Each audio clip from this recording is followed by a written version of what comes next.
Good afternoon and welcome to NASA's Johnson Space Center in Houston, Texas. I'm Sandra Jones and we are here today to discuss an upcoming series of spacewalks outside the International Space Station focused on solar array upgrades.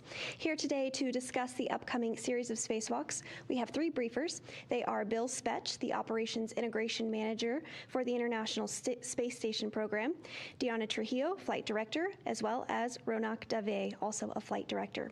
We're going to start with some opening remarks from each of our briefers before jumping into questions both in the room and on the phone bridge, as well as using the hashtag AskNASA on social media.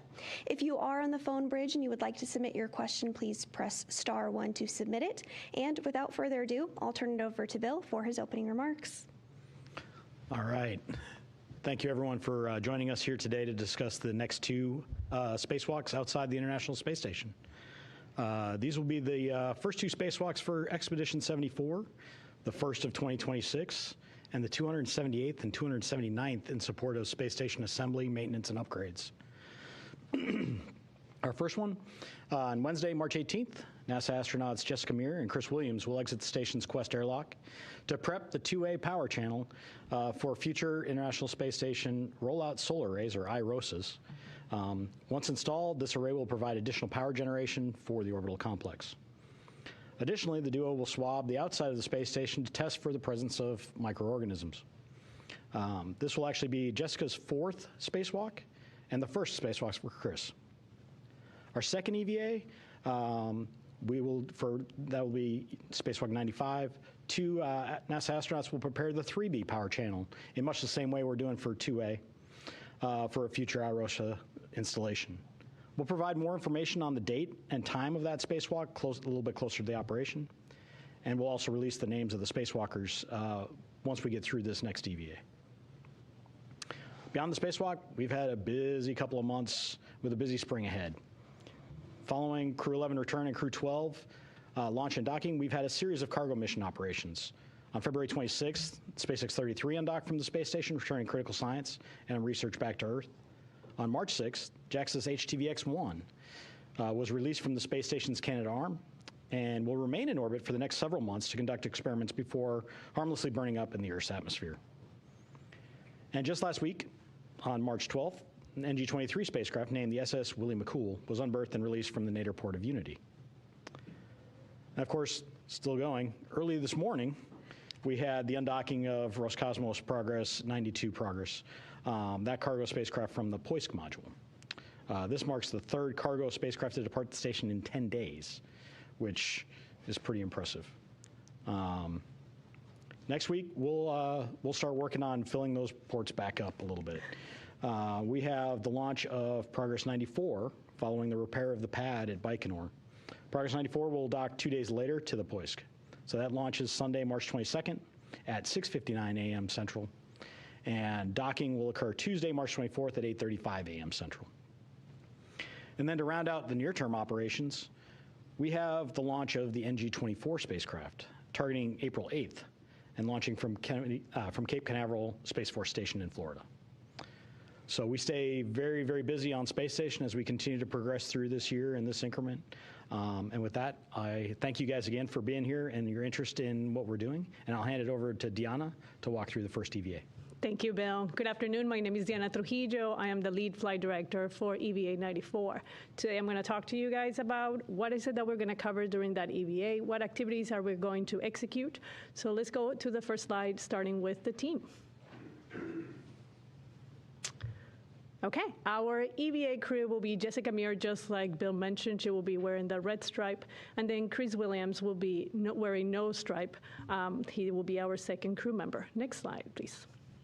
Okay, like Bill just mentioned before, Jessica, this will be her fourth spacewalk, and this will be Chris's first spacewalk. Next slide, please. All right, and then helping them out, getting them on the suits, making sure that we're preparing to get out the door, and then the same way as they come back in, getting them out the suit and performing additional activities before they go back to sleep. It will be our two crew members, Jack Hathaway and then Sophie Adelont. Sophie actually will be also helping us out with some of the activities that we will be doing with the robotic arm, which you will see in a minute with some of the videos. Next slide, please. Okay, for the ground, we will have, as our EVA officer will be Farouk Sabor, and then our ground IV will be Tracy Dyson, also another astronaut. Our Capcom, which will be communicated with the folks inside the space station as we're doing the spacewalk, it will be Scott Segati. Next slide, please. Okay, so let's talk about what we're actually going to do when we go outside the door. So as you can see from this image, really what we're trying to do here is go ahead and install the mod kit on 2 different locations. My colleague here, Ronak, will be covering the 3 Bravo location. I'll be covering the 2 Alpha location today. So once we go outside, the primary task really is to go ahead and install a holder, really, which we're calling the mod kit. It will be on the canister of the BGA, which is the gimbal on one of the solar arrays. What that will do will be to hold an iROSA, which is the rollout solar array. The rollout solar array, just like Bill mentioned before, it will be arriving to the station at a later time. Once that gets assembled and put on the station, it will look kind of like the 2 wings that you see, the 2 butterfly wings that you see on the 4 Bravo side. But this EVA will only focus on assembling the structure that will hold it. Next slide, please. Okay, so for this EVA, what else are we going to do? So like I just mentioned, we go 2 Alpha mod kit on that canister that you see facing down. That's where we're going to do the structure. It takes about in between 4 and 4.5 hours to actually get it assembled with the 2 crew members. After we do that, we have additional activities on the same vicinity, on that same area. So one of them will be a DDCU jumper, which is to give us redundancy on the power system. That would be Jessica going into the DDCU jumper. You see an arrow or a line there facing, really what it's doing is pointing to the face that's inside the page, where she will be going. As she's doing that, Chris is going to do 2 additional activities. Chris is going to go to the race ring on the solar array, so the rotary aspect or the mechanism for the solar array. He's going to go in there, take a picture to see what the current state of that is. Granted, the solar array itself is parked, so when Chris gets close to it, he's just going to see 1 sliver of that location so that we can take a snapshot of the current state. After he finishes that, he will come back to where you see the 2 astronauts in this animation. In that area, there are several boxes that Chris is going to remove the torque. So he's going to release the torque and then re-torque it, but at a lower value. The intent here is that it will allow us to, in the future, do robotic operations if we wanted to move any of those boxes. Right now, the torque that we currently have in is higher than what the capability of our robotic arm, so we just want to reduce it. After all of that is done, the crew will start packing up, and then we will head back to the airlock area where we will be doing 2 additional activities. One of those will be by Chris. If you could go to the prior slide. One of those activities will be done by Chris. He is looking at the microorganisms. Thank you. Yeah, so Chris will be doing the microorganisms, and Jessica, on the way back to the airlock, will stop and take care of a cover to one of the cameras that is on the robotic arm. So you'll see it on the video, but when the robotic arm gets closer to it, it has a camera kind of on the elbow area. Jessica is going to put a cover to it. It will be evident on the video when we go through it. Next slide, please. Okay. So let's talk about what we're going to do on the 2 Alpha mod kit when we get out there. So currently today, we have the triangle shape that you can see in this diagram, and then one of the lower struts, one of the lower rods. The ones that we're going to install is the red, blue, and green one. So that's the focus of this EVA. The prior parts of that mod kit were installed on the prior EVA that we did back with and in a few, I think it was last year, actually. Next slide, please. Okay, awesome. So what are we going to do with the microorganisms once we get to it? So once Chris gets closer to the area of the microorganisms, we're going to take about 5 samples. Samples that areas where we're going to take samples is one of them is on the glove, is one of those areas. The other area is really on the thermal cover, on the hatch area of the airlock. And then the other side is right at the rim of the airlock itself. So those are the key areas you're going to see Chris taking samples on. The beautiful part about the microorganisms is that the location is in the airlock, really, so we're just going to come back home and then just do the swaps there. Let's see. So with that, that is all the slides that I have for you today. Let's go ahead and cue up the video so I can walk folks through it. Okay, awesome. So like I was mentioning before, once the hatch open, we're going to have Jessica coming out. First, she gets the strut bag, which is an 8-foot-long bag, and then she gets the cable bag. Then Chris comes out. After they're both outside, Jessica will be the first one that will start translation to the P4 area where the mod kit is located. So you'll see it here in the animation. She starts moving through the truss all the way. There goes Jessica all the way down to the mod kit. At the same time, Chris is going to do a quick stop, get a WIFX, which is an equipment that will give him more distance once he gets into the foot restraint, so he can reach to the mod kit itself. And so here goes Chris. Okay, great. Once they get there, they're going to cinch down the bags, and then they begin the installation. So they start with the mid-strut, and then Jessica gets the other side, the left mid-strut and the lower strut, hands it to Chris, who's already on the foot restraint. Then Jessica goes around, and Chris will then be turned so that he can be facing on the other side of the canister, where he will start now working with Jessica to put the mid-struts themselves.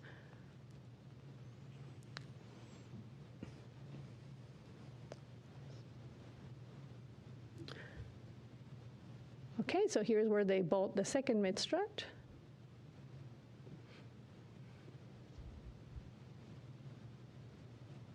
Okay, and after that, the whole assembly of the mod kit is now completed with the cables that will be required for later on. And as I was mentioning, after that's completed, Jessica is going to go down on one side of the area where they were, put the DDCU jumpers, while Chris is moving now to the race ring, as I mentioned before, to take a snapshot of the current state. So here he goes. He takes a few pictures for us to understand the state. And then he comes back.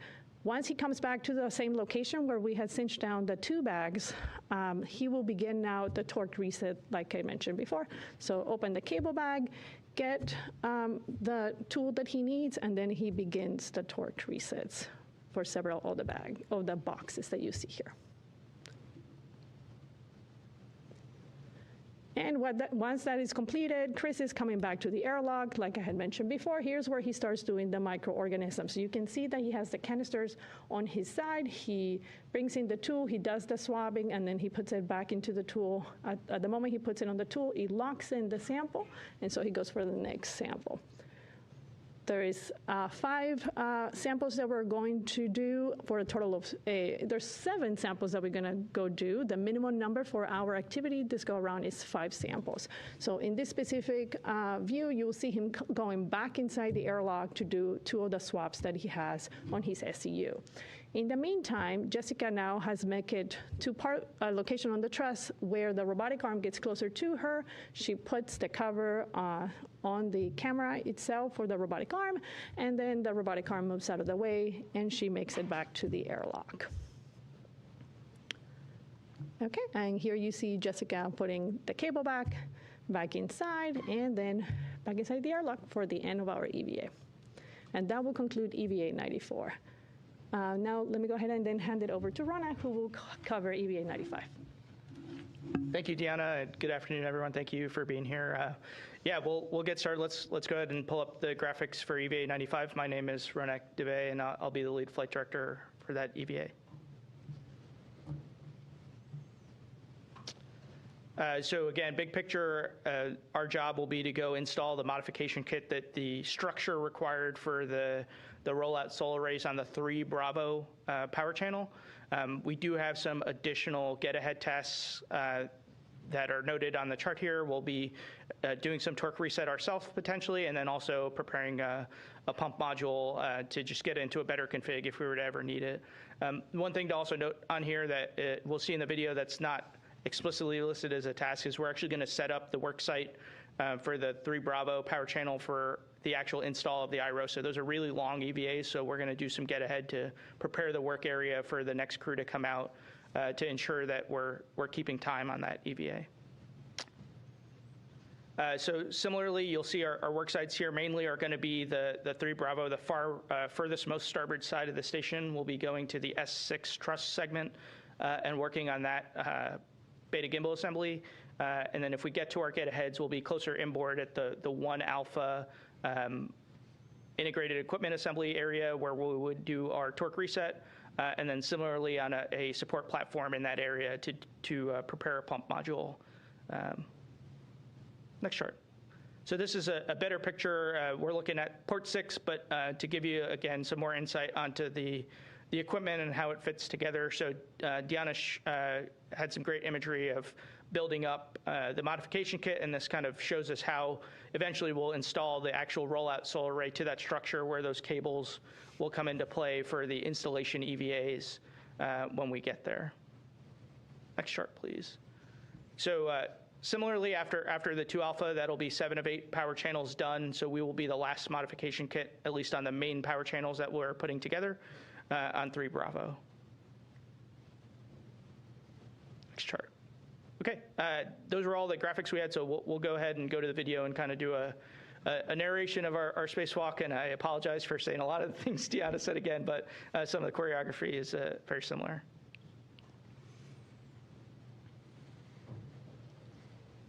So similarly for us, we'll have EV1 egress out of the airlock first. They'll get handed out the strut bag, which is a fairly substantial bag. It's about 8 feet long, along with the cable bag. Once EV2 egresses, they'll be handed the cable bag.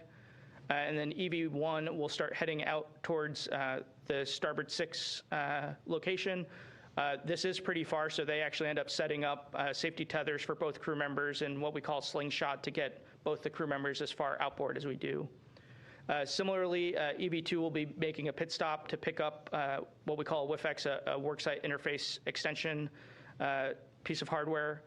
They'll then install that at our worksite along with the APFR, the portable foot restraint, to get into a position to be able to install the hardware. In that time, EV1 will be putting together the upper triangle that you saw assembled on 2 Alpha. We will be actually building out at the worksite. So EV1 will go ahead and assemble that full upper triangle at that integrated equipment assembly. And once that assembly is complete, they'll hand that upper triangle up to EV2 to actually snap into the canister of the BGA. Once that upper triangle is assembled, we start into the struts. So we'll first fasten down that upper triangle, and then we'll, similarly to 2 Alpha, start building out the right strut and the left strut. So that'll first get handed up to the APFR, the foot restraint crew member, while the bottom spherical bolts are driven by EV1.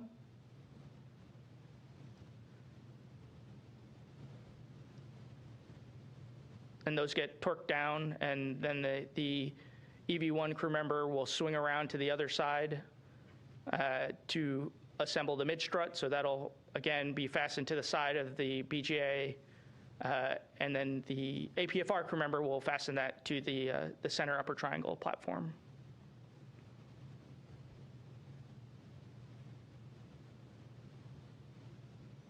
Once those are complete, the free-floating EV1 crew member will go grab the second, in this case the left strut, again fly over to the other side of the BGA, and we'll get those installed in a very similar fashion to the right strut. And once those are torqued down, similarly we'll install the mid strut on that side and fasten those both to the canister side and then the platform of the upper triangle. Once that's complete, we go ahead and route some cables for the eventual install of the rollout solar array.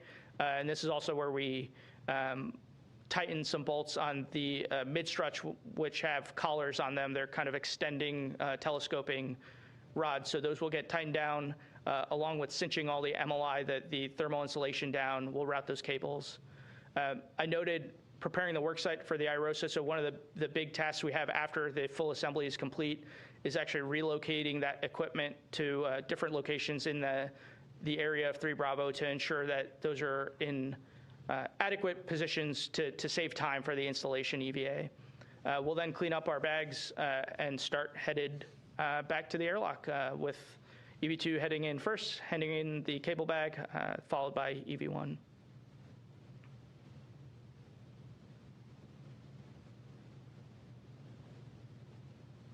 So that's all I had for you. Again, thank you guys so much for being here, and look forward to your questions. Great, and thank you to our briefers for those opening remarks. We will now start with some questions in the room and on the phone bridge as well as social media. Again, if you're on our phone bridge, you can press *1 to submit your name into the queue. If you do find your question has already been asked, simply press *2 to withdraw it. And on social media, use the hashtag #AskNASA to submit a question. Looks like we do have a question here in the room. Mark? Thank you. Mark Carreau with Aviation Week and Space Technology. My question is about the launch of the two IROSAs. Do you have like an approximate time frame for launching them to the space station? Will both of them go on the same cargo mission, or will it take two? Yeah, sure. We're targeting later this year to get those flown. It actually flies as kind of a set of two rollout solar arrays on one pallet inside a Dragon trunk. So they stack one on top of each other, and they fly that way. So we'll have two of them show up at once. So we'll be able to do both the 2 Alpha and the 3 Bravo then, once they arrive. The spacewalks that would follow, will that possibly be done this year, or you'll just have to see? Could go into next year. No, we'll do them when the arrays arrive. So whenever the IROSAs arrive on orbit is when we will go do those EVAs. We don't want to leave them sitting up there for a long period of time, uninstalled and rolled up. So we try to minimize the time that we have them there. Richard T. with the Post newspaper. Questions for you, Bill. So a couple of real quick questions about the different EVAs. One, capacity for the ISS as far as electrical capacity. Obviously, the IROSAs are being installed, those that have been installed in the past and the future, to increase capacity. What is that theoretical capacity, if you have that number? And also, the addition of these that are coming up, is that to handle future experiments that are going to require that extra capacity? It's a great question. I don't have the exact numbers off the top of my head. These are the IROSAs. As you can see, the size is much smaller, but they represent basically the same amount of power output of what we have on our solar arrays, the larger ones, because of the change in efficiency in cells over time. We have to wire them in a certain way, so there's only so much power we can get out, but it basically returns us to our original kind of power capability on a channel. Now, that capacity is used in a lot of different ways. So we can use it to maximize, so our architecture is channelized. So we have 8 power channels on board the space station, and each one feeds a certain set of loads. And so when one channel doesn't produce as much power, now I have to limit what I do on that channel. And so this will allow us to be more balanced in everything that we do. It provides us advantages for just trying to get the most out of station that we want to between now and the end of life, as well as providing advantages to us for the final disposal of ISS. As we've talked about previously, we have to, as we get really low in the atmosphere, we have to park our solar arrays, but we still have to power everything that we need for that final disposal. And so having these solar arrays up there actually really helps balance that load out as well for that. So it's twofold. We get the advantage today, and then we get the advantage eventually at the end of space station. Thank you. We are going to jump over to the phone bridge. We have a question from Will Robinson-Smith with Spaceflight Now. Hi, thanks so much for taking the time to talk with us today. A couple for Bill Spetch as well. Jumping off of the power augmentation question that was just asked, with Congress intending to extend station life out to 2032 at this point, obviously that legislation is still working its way through the Hill, but would this additional 2 IROSAs be enough to extend the station life to that extra 2 years, or do you imagine there may need to be additional power augmentation later down the road? And then secondly, as far as upcoming vehicles heading to the station, is NASA still protecting for the possibility of Starliner 1, the cargo version, flying sometime in April, or has that been adjusted? Thanks. So to your first one, it's not appropriate for us to comment on pending legislation. So from that aspect, I'm gonna stay away from that. we know how to address power on the ISS regardless, and we manage within the capabilities that we have. We have a lot of opportunities to throttle that if we need to for whatever situation we get into. On the question on Starliner, you know, as the administrator said, we're still working through the corrective actions that came out of our investigation team, and we're going to fly that flight when we're ready to go fly it. So. Thank you. We do have another question on the phone bridge. This is from Bill Harwood with CBS News. Hey, Bill. Just following up on Will Robinson-Smith's question, and I'm trying to think of a way to ask this that you'll be comfortable answering. Regardless of what happens in legislation or political down the road, regardless of that, I remember talking to Mike Suffredini many years ago about certifying the station to get it to 2030 and all the things that had to be done to verify the vehicle would be good for that. Will some sort of analysis be required if you get direction to extend the life of the station? Anything you can tell me about that? Thanks. Oh, yeah. Now, we definitely have to do analytical work to go extend the station. There are a lot of factors that play into that. We look at one of the major life contributors to the station is actually just the orbital cycling of the thermal loads on the structure.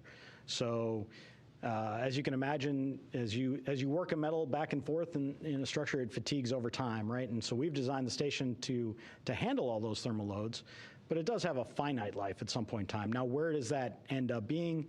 We do analysis. We actually have analysis that goes and looks at the extension, and we use also we're informed by analysis that we do of the events that we've seen so far, and because we try to be conservative in all the things that we do in our look forward so that we're not caught off guard by something. And then when things go better, or we use less load for events, we don't have the worst case docking scenario or the worst case maneuver scenario, then we get to take advantage of that. And so we have two programs that kind of run in parallel with that from an analysis standpoint. So yes, it does take us analysis to go look beyond 2030, and we have the means to go do that. Great. We are getting a couple of questions on social media. As a reminder, you can submit yours using the hashtag AskNASA. This first one comes from Copacetic on Instagram, who wants to know how long does it take to plan a spacewalk, and what factors do you consider during planning? You want to take it? Yeah, that sounds good. All right, I will take that question, and then I will also pass on to Ronak, who can add to it.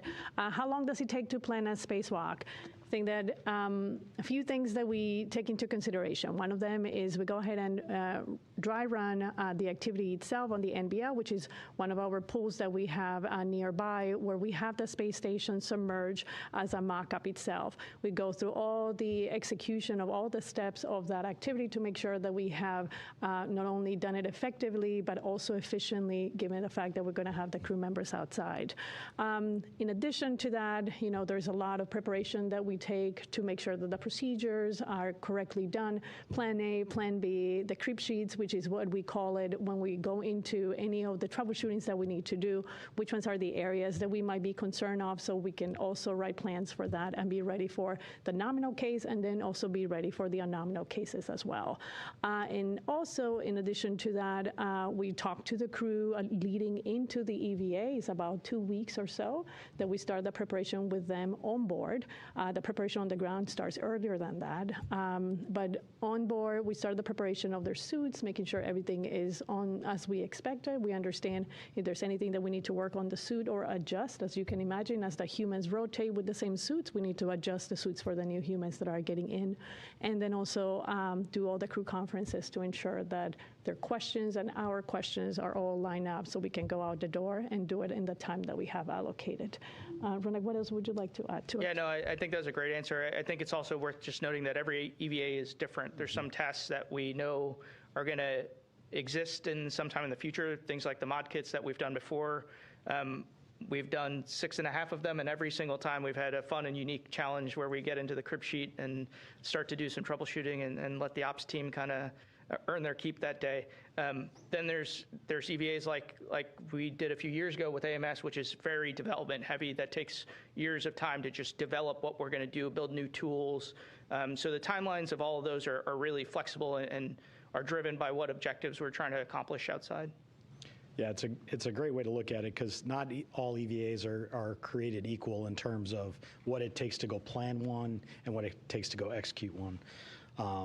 We've done a lot of work ahead of time on what we call the contingency EVAs that we have planned for the big ones that we have to go do. If we have a major failure outside of ISS and we have to get out the door quickly to go fix that, we can get out the door very quickly to go resolve one of those.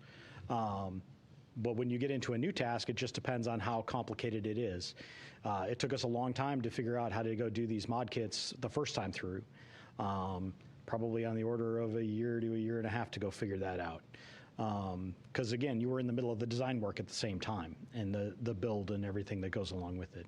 Other tasks where it's an ORU, an orbital replacement unit that we know how to replace, we built it to go do that.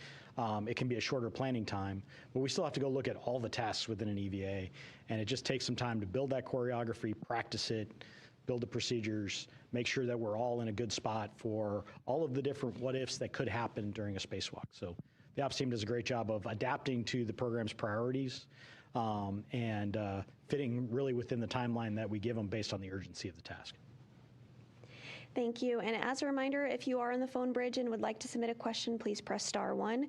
We do have another social media question from Al on Instagram, who wants to know, how have spacewalk operations changed throughout the years? Yeah, that's an interesting one. I'll start and we'll pass it down the horn. I think one of the biggest things that has changed is actually how we prepare for spacewalk. So one of the big things that we are looking to mitigate when we go outside for a spacewalk is decompression sickness, and the means in which we do to prepare the crew to not get into those circumstances. So over the years, we've gone through very many different permutations of a pre-breathe protocol where we're trying to eliminate bubbles of nitrogen in the blood to really preclude getting into those conditions. I think that's one of the places I'd say for sure that we've had learning and improvement over time.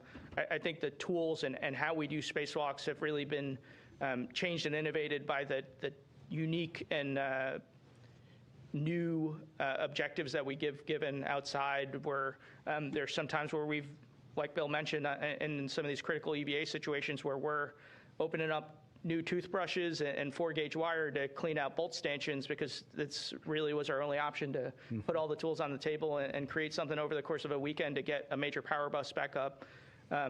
So I think a lot of our change has been driven by innovation and need. Yeah, and I will add to that as well that some of the changes are also coming from the suits themselves. And what I mean with that is we've been using the suits, this specific generation of the suits, for a while. And so what we need to do on the ground is be more agile at understanding what are the different ways that the suit can have more information, more data, different ways that they are behaving. And so now is the adjustment of the creep sheets or the cuff check, meaning how do we respond to a suit issue as new things are coming in.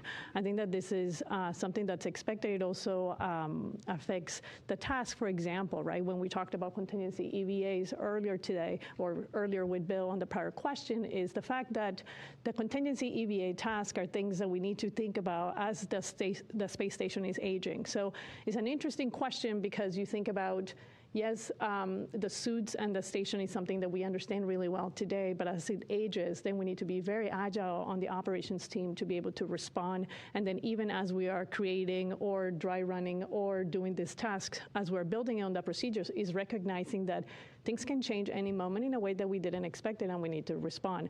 In our EVA, for example, in my particular 2 Alpha EVA, half of the mod kit is already assembled outside. The other half is what we're going to go do, as I showed you guys earlier. It's understood that when we go out there, the structure is already outside, half of it is not. So will we experience challenges with the bolts? That's what we get ready for, right? And so it's the same thing for any of the other tasks. Yeah, I think taking a broader look at what's changed over time. So if you look back at station assembly over the course with the space shuttle program and building up the station, what we used to do was we had a plan for a set of EVAs that we were going to do on that mission. That particular crew trained for exactly those tasks, and they did them over and over again in the pool. Today, we don't have that luxury, right? We have a lot of our training. They do get the critical contingency EVAs, that each crew gets a look at those. But most of it is task-based, and then we do a lot of onboard training for the crew for the specifics of what they're going to go do outside. There are cases where crew can experience something in the NBL here. There are a lot of cases where they don't, and it's just a skill-based thing that we work with the crews on and really build them up to do any of the tasks that we need to do outside, and then we do the training on orbit. So there's less of the practice this specific thing in the NBL over and over again, and more of I know how to do these things, and it applies to all of these different possible options outside of ISS. Absolutely. And it does look like that is all the questions that have been submitted today. So thank you to our briefers for taking time out of their very busy space station operations schedule to participate today. And thank you to everyone who tuned in. We do hope that you will join us for coverage of the first Spacewalk on Wednesday, which will begin at 6:30 a.m. Eastern. So that will do it for us today. Thanks again so much for tuning in.